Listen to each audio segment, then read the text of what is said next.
Call order City Council meeting for City of East Grand Forks for December 5th, 2023. It's now 6 o'clock. Would the City Clerk please call roll? Mayor Steve Gander. Here. Council President Mark Olsted. Here. Council Vice President Tim Riopel. Here. Council Members Clarence Vetter. Here. Ben Pukshavinsky. Here. Dale Helms. Here. Brian Larson. Here. Karen Peterson. Here. Does Durham Quorum please stand for the Pledge of Allegiance? Pledge allegiance to the flag of the United States of America and to the republic for which it stands, one nation, under God, indivisible, with liberty and justice for all.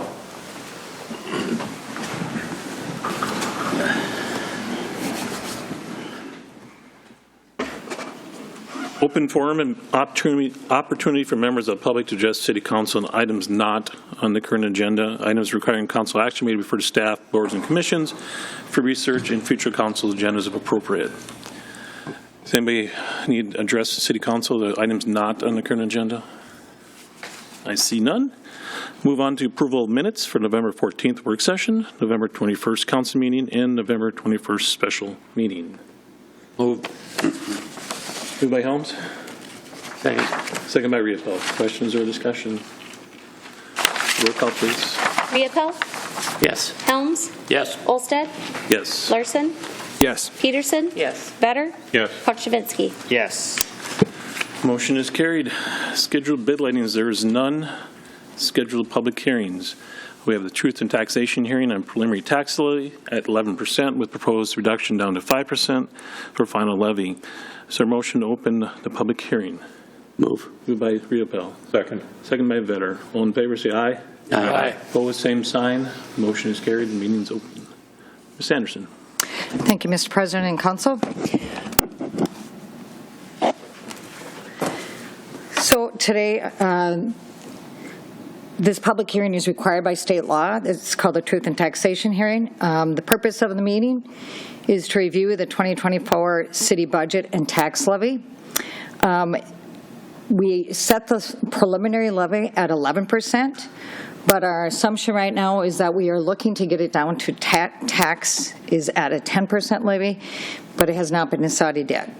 You said 10, I think you meant 5? 5%, excuse me, 5%. So the other reason for the meeting is that we will have historical data, and to answer any of your questions. So this slide here is the most current budget summary that we've been working with. It's at 5%. You'll see that on the left here where it says revenue sources. So it shows you what our budget was for 2023, what our preliminary budget for 2024 is, and then the next column is the change from the 2023 and the percentage. So if you look on line 1, property tax levy, the change is 5%. So on the right side of the column are our preliminary expenditures. They are split into different departments on the top, which are current operating, and then in the second half of the right is capital outlay and other uses. So at this time, there is, in the orange highlight, we are still in the middle of negotiations, and so we have a placeholder of $150,000 there. So if you take the revenue and all the expenses on that placeholder at 5%, we will have we'd either have to raise the levy or we have to dip into our fund balance or cut some expenses because we're at $444,291. So this chart here shows where revenue sources come from. So it's actually the numbers from the other page, but it just gives you a look. So if you notice here, property tax levy brings in 52% of our revenue. And then it shows the other areas. The largest one after that is intergovernmental, which is mainly local government aid. So from last year to this year, the general fund revenue increases $618,898. And then I listed those increases: property tax increase, franchise, we decided it was going to be up a little bit, license and permits. The largest one besides our taxes is our local government aid, which is set by the state legislature, and that was increased by $226,213. Charges for services is actually at a negative because at this point we do not have a school resource officer in as a revenue. The school district actually helps pay for that wage. They actually, with the agreement, they actually pay 65% of that police officer's wage. And right now, we are in the process, because the law has changed with the legislature, that we're working on that. And so we do not have include that in our revenue at this time. So this here actually breaks it down a little bit more, where this is our expenditures. So if you notice, personnel services, which is salary, wages, and benefits, is at 63%. And then the other supplies are for other charges, capital outlay. But the main budget is personnel services. And then this is the breakdown of where our personnel services are going. The largest department is public safety, which includes police, fire, and traffic management, which is our signs and such in the city. So you can see where those are broken down, and then actually over the last 4 years. So our general fund expense increases from 23 to 24 was $794,351.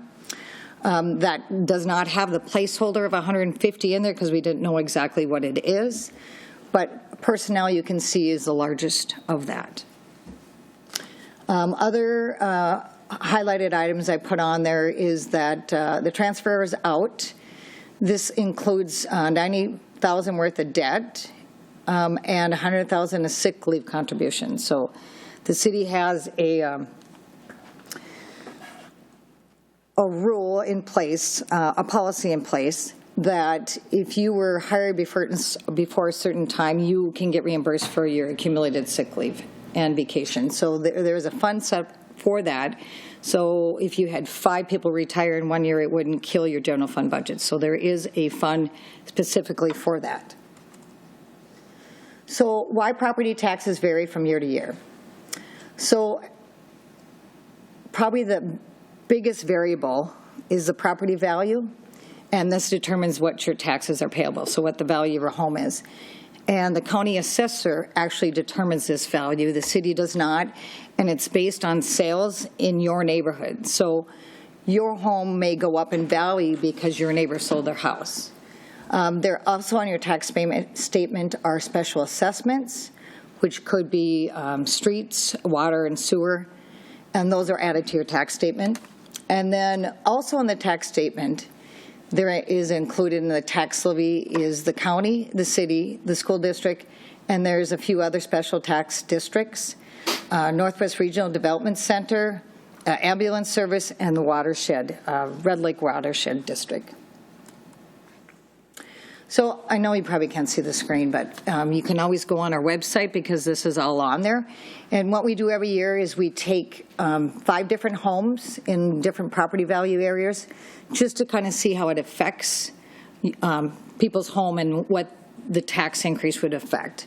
So under the golden column, under proposed, that would be at the 11%. And what this actually came right off your proposed tax statement, which you should have all received. And so we put that on there, and we also put on there what the value, how the value changed. So, for example, in home number 1, the value from 2023 was $183,000, and in 2024 it's $216,700. So there is a change in just the property value of $33,700, which is an 18% increase in the value. Now, if you go down the chart, home number 5, the increase was only 11.39%. So depending on where your home, the value of your home, and the sales in that value of your home has determined what the property increase and the value, according to the county, has gone up. So as a whole, it's about a 14% increase if you took all the properties in East Grand Forks that the value went up 14%. So like I said, this is what your proposed tax statement looks like. And at the bottom it says on this home it's percent of change in the taxes with 10.10%. But on another one that I have here, a copy of, it's only 6%. So it all depends on the top there. So the top, you have the estimated market value, and then you have a homestead exclusion, which starts at $95,000. It ends at, I believe, $515,000. And then the next is the taxable property value, which is the amount we use. That's what you get taxed on, that amount. And then you can go down, you can see the other taxes on there. So on the back side of the form, it shows the taxing authority in Polk County and what's their percentage of changes. So Polk County is at 4%. We're on the list at 11%. Crookston's at 67%. That's what they set their preliminary levy at. That does not mean that's going to stay. In fact, I've heard they've gotten it down to 26%. But if you look in the back of your statement, you can see where East Grand Forks sits, and we're trying to get to 5% with the rest of the county. Oh, I also want to mention that when you get your property tax statement, that you could also check to make sure that you might qualify for a property tax refund when you're doing your income taxes. So check with your accountant to see if you qualify for a property tax refund. Okay, so there's a lot of words on this, but what this is I just wanted to highlight that local governments have to set the property levy by December 28th. They can set them lower, but they can't go higher, so that's why the preliminary levy is at 11%, and we hope to get it at 5%. The other information on here is that your property tax statements must be mailed by March 31st. So that would be the statement with the coupons in the bottom to mailing with your property tax. Okay, so I wanted to highlight, so as a state, as a whole, the cities, the preliminary levy, the increase for all cities as a whole was 8.4%. And East Grand Forks set theirs 11, and we're hoping to lower it, hopefully to say 5%. For the counties, it was 6%, and Polk County's at 4%. Schools is at 9%, and East Grand Forks School District was at a 0.3%. Special taxing districts, the average was 7.8%. The Red Lake Watershed was at 16.5%. Northwest Regional Development Center is at 3%, and the ambulance district had no increase for 2024. So just for informational purposes, the City of East Grand Forks is hoping to set the final levy at the December 19th meeting, so 2 weeks from today. So I just want to kind of break down when we talked about the county, the city, and all those districts. So this is an example of a property tax, excuse me.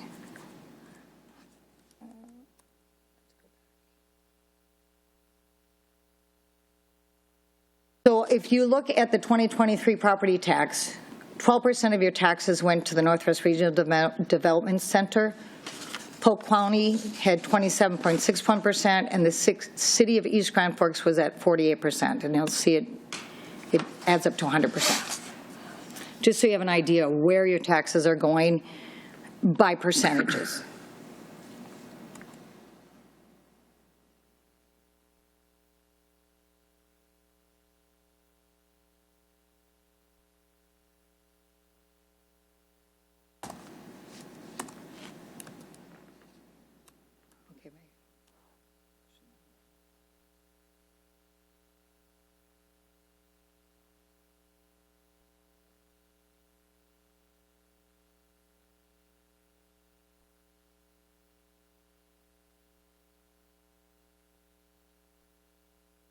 Oh, okay.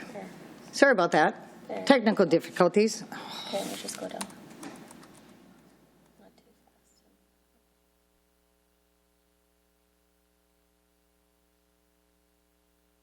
Okay, so a couple other highlights. I just wanted to put on here to show how the estimated market value that the county has. Because of those increase in property values, the taxable market value is at $896 million for the City of East Grand Forks. So if you go down a little farther, I put all the highlights on the changes in the green. So estimated 12% average increase in residentials. You can see where the increase was in commercial, and you can see the increase was in industrial. Also on here to highlight that there is a separate line for new construction. So the City of East Grand Forks, between permits, new buildings, remodels, both residential and commercial, there was an increase in new construction dollars of $5.6 million.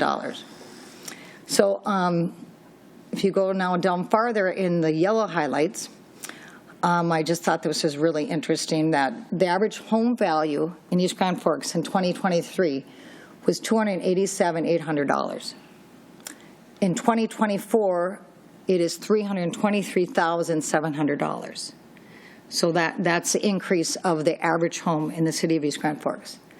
And number of residential parcels in 2023 was 2,127. So, and this came from Polk County. So I just wanted to highlight our general fund balance because when it comes down to it, this is between the property taxes and our budget. This is what really matters, of what does the city have in their fund balance to sustain any kind of emergency. The fund balance is really what protects it. So it's money in the bank is what we, the easiest way to think of it. So the state auditor's office recommends that we have 35 to 50% of our fund operating revenues, or no less than 5 months of operating expenditures, in our fund balance.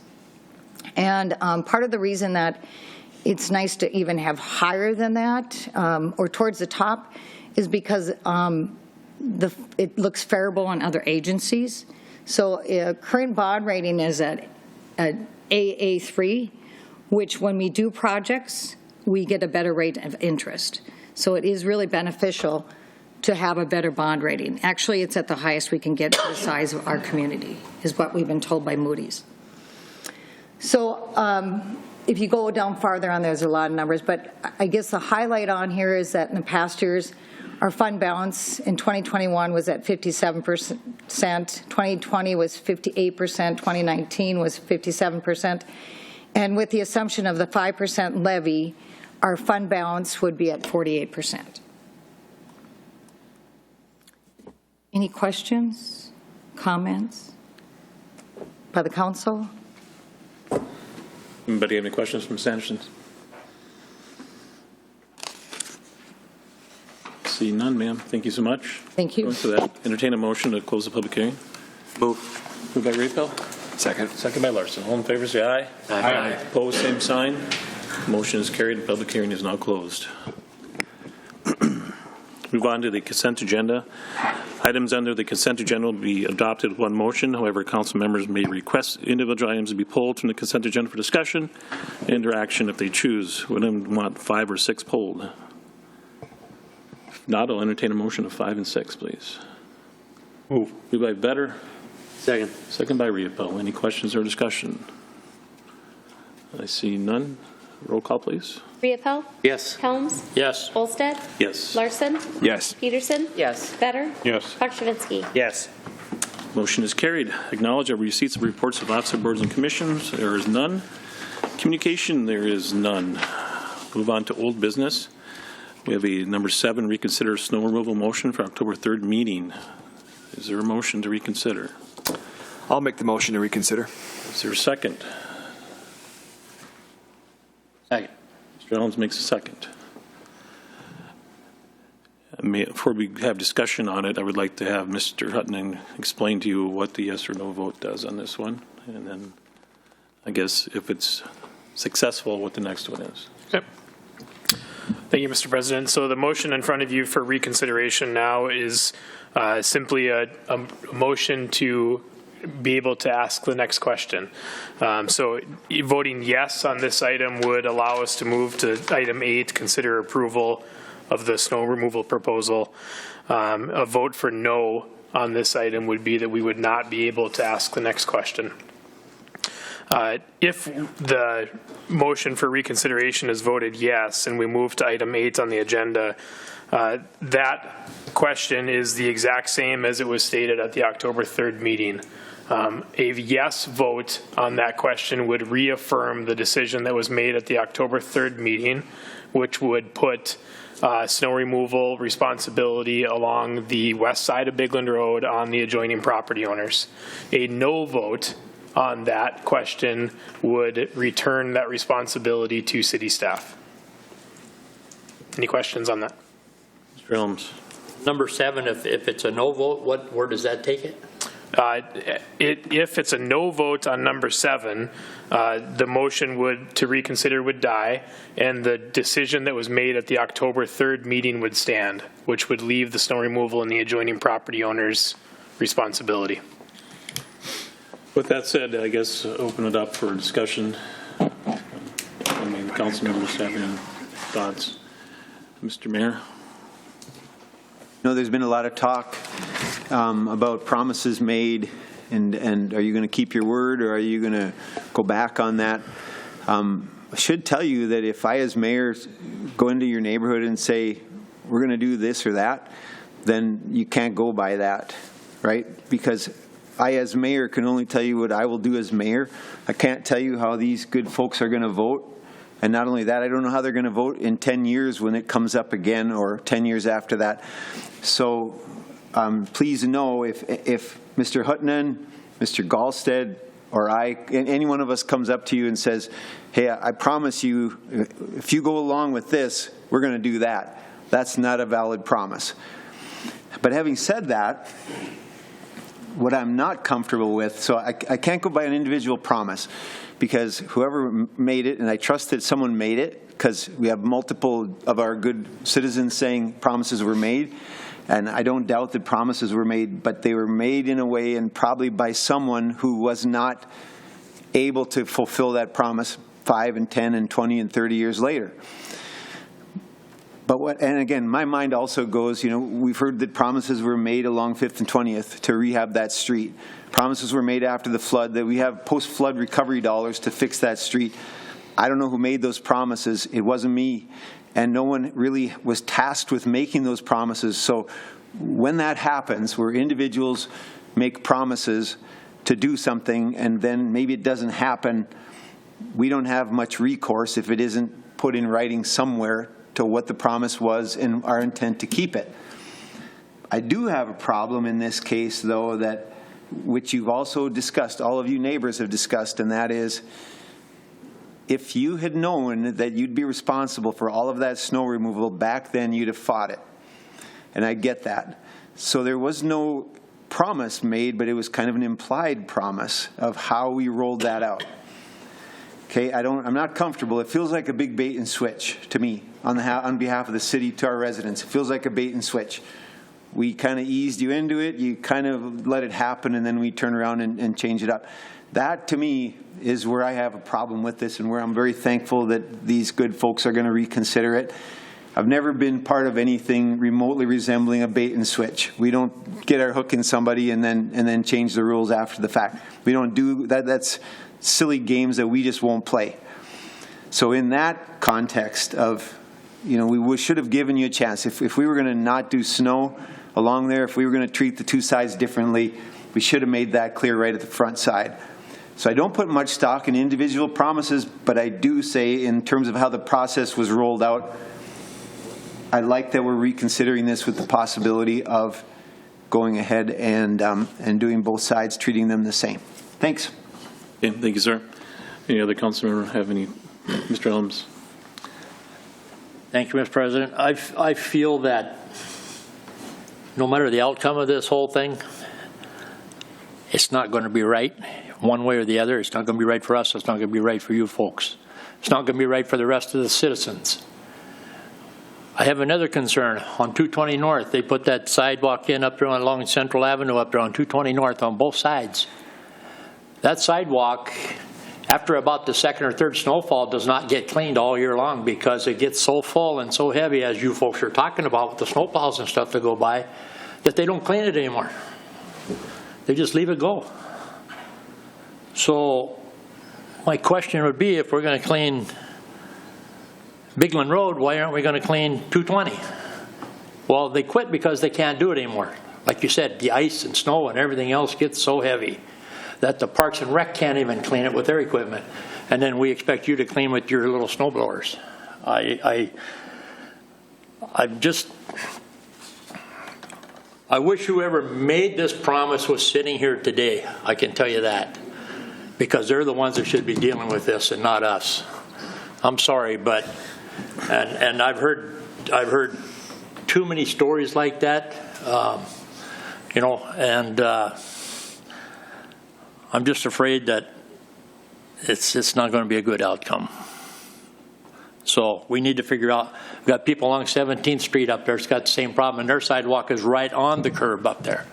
They got the same problem, and they have to clean their own sidewalks. So I'm looking at, my side is looking at the whole city and how fair it is to the whole city, and how, and I guess honestly, how many people use that sidewalk during the winter? I mean, how many kids, I should phrase it that way, because that's why it was put in, for safety. I mean, we all know Bigland Road, everybody's in here complaining about Bigland Road because it's so busy all the time with cars. Well, it's because the kids don't walk to school no more. They get rides. So I just have a problem with the fact that maybe that sidewalk was even put in to start with, because there should have been a little more thought put behind it. We got 20th Street up there, as the mayor said, that's in tough shape. Those people, part of the reason why they don't want to do it is because they don't want sidewalks in their front yard. I mean, so we gotta seriously start thinking a little bit more seriously and have a little more conversation on how we propose these things to residents and stuff. And so that's all I have to say. I think there's other issues to deal with here other than just Bigland, but I'm really worried that the outcome is not going to be a good situation for anybody. Thank you, sir. I guess I can open it up for citizens if they have comments they want to make. I know a bunch of you came already to the work sessions. I appreciate that. If you do want to come up, I'll give you a couple minutes if you want to state your name and address. If not, we can move on to the vote. It's all up to you. I guess if you already made comments at the work session, I think we know where you stand, and appreciate that. So.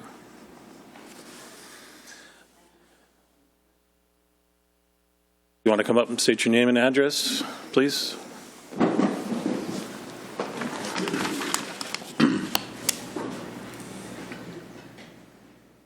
It's on. Is it on? Good, thank you. Otherwise, I need Mr. Riopel over here to help me. But I had a question because everybody's talking about paper Can you trails. state your name and address? Oh, I'm please? sorry. Thank Christy you. Swanson at 1034 Bigland Road, Southeast. And can anybody answer me if, I mean, there was questions of whether we were promised and why the sidewalk was put in. Has everybody pretty much agreed it was for the safe way to school? Is why the sidewalk was put in? Is that a statement or a question? A question. Okay. I think everybody understands that. I don't think. It was. I'm I sorry. think the mayor kind of alluded to that also. And also Mr. Helms. Yeah. Okay. And then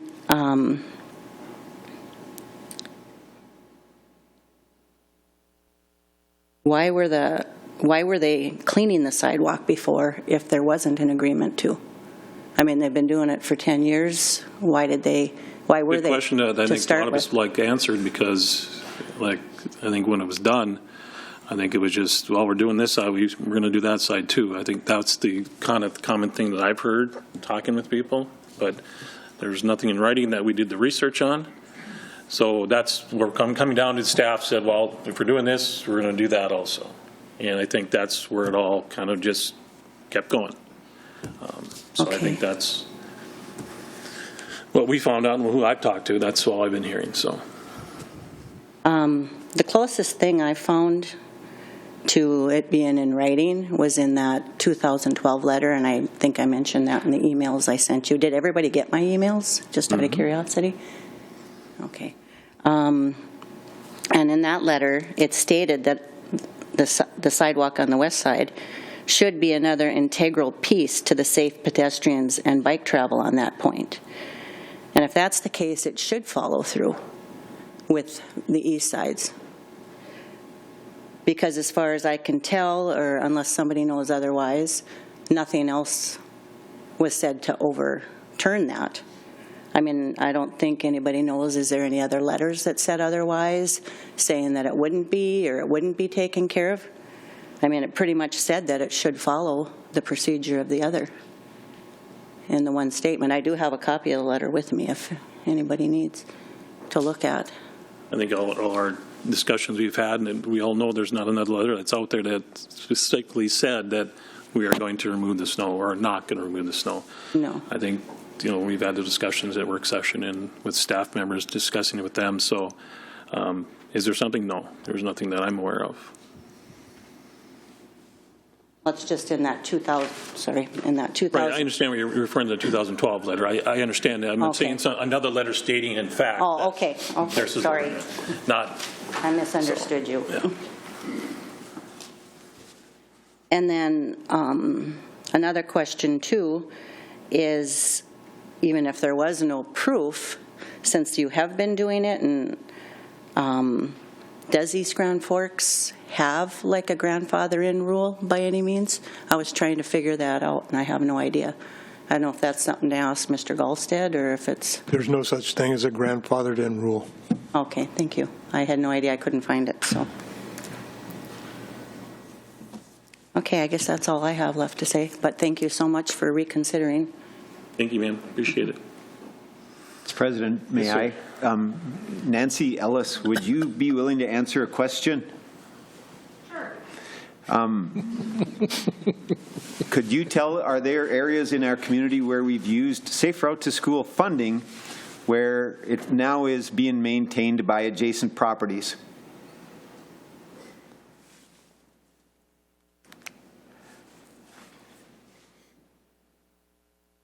#20th Avenue and 13th. Yeah. East of Bigland. Okay. In other words, Safe Route to School is a funding mechanism. funding we can put a mechanism. sidewalk in. Yes. It doesn't necessarily mean that it's going to be maintained by one or the other. No, we have safe routes. Yeah. We have to set those every year for the school. I wouldn't say we. The MPO does that with coordination of Safe Kids. They don't include one singular sidewalk that we expect everybody to, walk down, Right. It's not a specific route. There are many routes and ways to get to school safely. We have arrows and different directional things. That's just one form of funding. The Safe Routes to School funding was 100%. Yes. Which is why it was funding that the city was going after, because part of the ADA requirements is that we have sidewalks. So why not fund them 100%, then fund them some other way? And some of them have gone in and now are being maintained by adjacent properties. Yes. Yeah. The one on 220 was paid for by transportation enhancement dollars on one side and transit dollars on the other. The reason why sometimes it doesn't get moved or we lose track of it is because there are actually sidewalks on the private properties that are adjacent to that right-of-way. And again, that's an issue that I have with MnDOT because it's in MnDOT's right-of-way and we're removing snow off of it. So there are a lot of, questions that go with sidewalks. However, we're always looking for ways of funding it without funding it through special assessments or other types of things like that. But complete streets and ADA transition plans are now a requirement of MnDOT in order for us to receive any other sort of funding for roads, transit, bridges, etc. So we're trying to do it with the least amount of cost it's going to cost the residents. Thank you. You're welcome. Larson. Nancy, one question for you, if you don't mind. I had emails from at least one resident, I think more than one, questioning their property that is along the west side of Bigland Road, but their property line doesn't butt up against the sidewalk. Yeah, you're referring to the townhomes. The townhomes, yes, and you had asked me about that. Mm-hmm. And I was confused. I did not send out the letters on the snow removal, so I don't know who got them this last time. However, they should only be responsible for the sidewalks that are in the front of their property. And the property that's along Bigland, technically there was supposed to be a stormwater pond there that ended up not being built, but was transferred over to the city. The city owns it, so the city would be maintaining Bigland from probably 13th up to where it becomes that cul-de-sac area. So from 13th going north to that Yes. dead-end Yeah, cul-de-sac, yeah. that should be city responsibility of however this vote. if it's city property, yes. Thank you. Anybody else have anything? See none? Thank you, ma'am. Thank you. If not, we'll move it on to a vote, if that's okay with everyone. So roll call, please. Riepel, No. Helms, Yes. Olsted, Yes. Larson, Yes. Peterson, No. Vetter, No. Pakshavinsky. No. Noes have it. The motion fails to move on to reconsideration. So I guess we'll move on to number 9, new business then. Consider adopting resolution number 23-12-79, choosing option 1 and not waiving the statutory tort limits for excess liability coverage in 2024. Moved by Vetter, Second. second by Riepel. Any discussion? Roll call, please. Riepel, Yes. Helms, Yes. Olsted, Yes. Larson, Yes. Peterson, Yes. Vetter, Yes. Pakshavinsky. Yes. Motion is carried. Number 10, consider approving the memorandum of understanding between the City of East Grand Forks and the Law Enforcement Labor Services, Local Number 152, for the recruitment and relocation program for the new police officers for 2024. Is there a motion? I'll make the motion. Second. Who's second?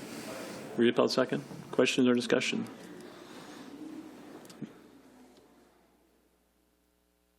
Have any questions or discussion?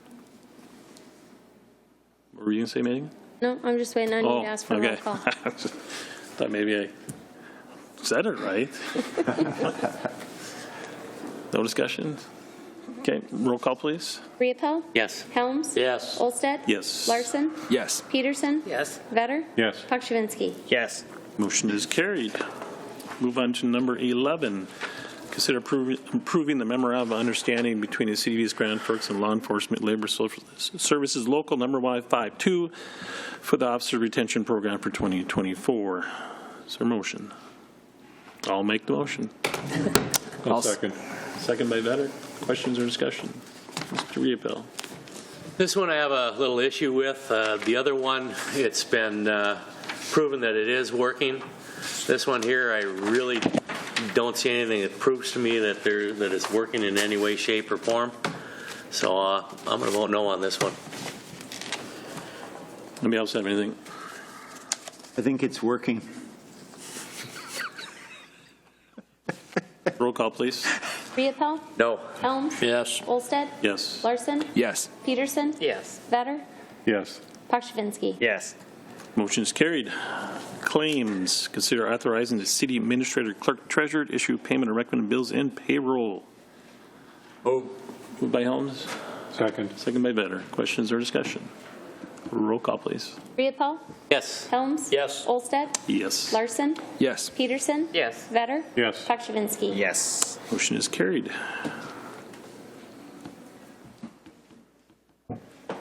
Mayor Gander.